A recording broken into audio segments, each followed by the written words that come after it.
Hi there, welcome to my presentation, and today I will be focusing on if hypocrisy is part of human nature. This is Dominic Cummings. He was born on the 25th of November 1971 and is currently the chief advisor to Boris Johnson. On Friday the 27th of March, he was spotted rushing out of number 10 the same day his wife was feeling very ill with COVID symptoms. By what was to believe less than 24 hours, police had found him halfway up the country in Durham.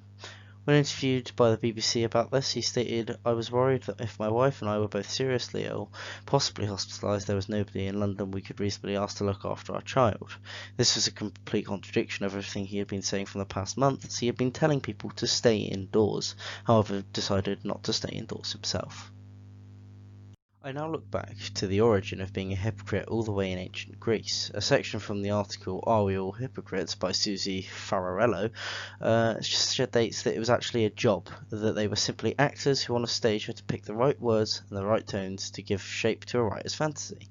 Their work of interpreting or judging what to say behind a mask, and sometimes improvising on a theme, became synonymous for the work of a two-faced man. The word hypocrite itself comes from the neutral amalgam of the prefix hypo, meaning under, and the verb krinein, meaning to sift or decide, pointing towards their ability to sift or decide the right words to use.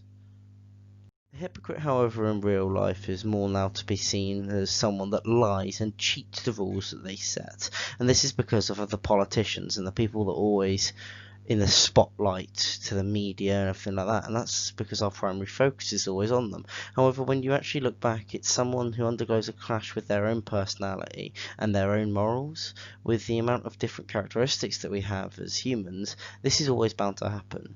Now, we look to our world leaders to run the nations of the world. However, once you take that step back and look at all of humankind, the question arises, are we all hypocrites? Now, the main answer to this is yes, but that's not exactly a bad thing. Robert Kurzban found that there is psychology behind hypocrisy, which is that the human mind consists of many specialized units, which do not always work together seamlessly. When this harmony breaks down, people often develop contradictory beliefs.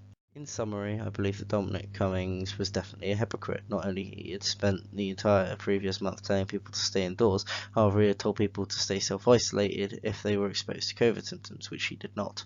I do, however, believe that this is justified by human nature. With the multitude of characteristics a human has, it is often inevitable for these to clash and contradict each other, and I believe the end result of this is what we consider hypocrisy. I also believe that being pointed out as a hypocrite points out our own mistakes and makes room for personal growth and development. Here are all the citations and links to any articles I was looking at. I will now take some time to answer some questions.